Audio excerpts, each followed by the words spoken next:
Why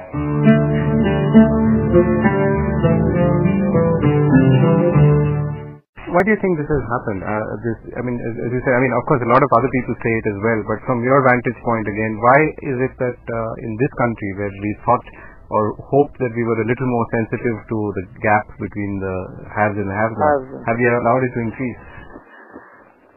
The 212 districts which are affected by the Naxal violence or Maoism, these are the areas no businessmen want to venture into. Nobody wants to start any business or industry there. And no educational institution even. Teachers don't want to go into these schools and teach. We have about 100 schools in these areas. You also had a meeting with some of the representatives. Correct. So what is happening in these areas, peace has become an issue. There is no stability, there is no peace. The fear and violence which is so prevalent does not allow prosperity to happen. So first, law and order of peace is so essential. And you would see that these people are indoctrinated against spirituality. That's one of the reasons that they are taking to violence. 99% of them are Hindus. And in the name of secularism, we have deprived them of any religious or spiritual education. So they have turned so against religion. They are anti-religion, anti-business and industry. Is that because of the Maoism? Yeah. Indoctrinating the philosophy which is outdated, I would say.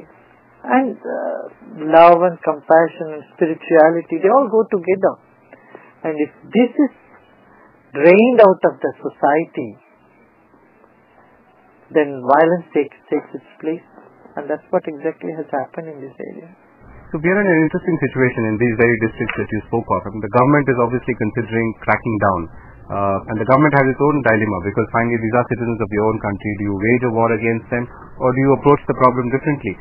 But it's a bear which is standing at the door now, or knocking at the door. So how would you think we need to tackle this?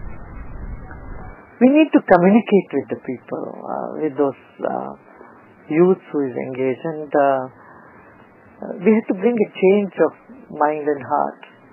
And there are certain things that they say are very valid, The 60 years after independence, they don't have a well in their village, they don't have electricity, and they lost faith in our political system.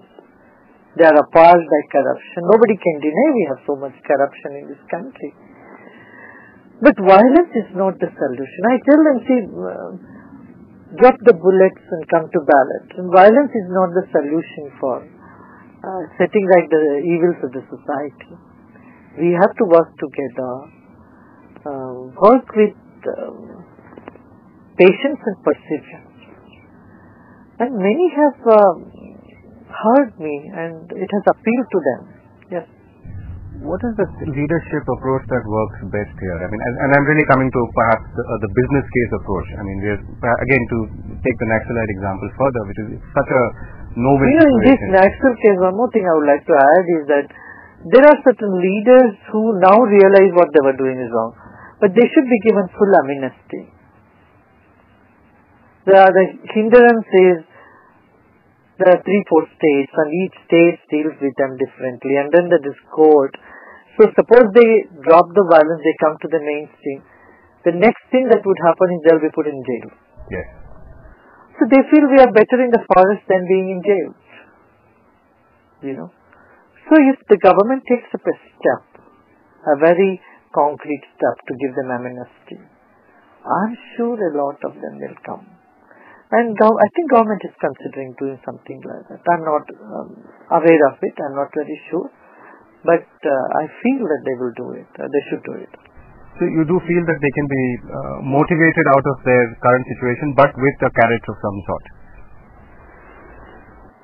With a sense of assurance for them that they can live a dignified life. And they will not be held responsible for all the mistakes they did in the past. That's a big step, And we need to work. There are many other factions within the Naxal movement itself. That it's a humongous task to try to talk to them and convince them about an alternative way. But have you taken this as a personal challenge of some sort? Because I know that you've also done a lot of work. Yeah, I would reveal it in the right time. And you do feel that if let's say someone like you works with the government, we could achieve something more concrete as opposed to let's say government doing it alone or someone like you doing it alone, or the Art of Living organization? I think NGOs should do it by themselves, and that's what we are doing. So, we don't want to be termed as agents of government, and which we are really not.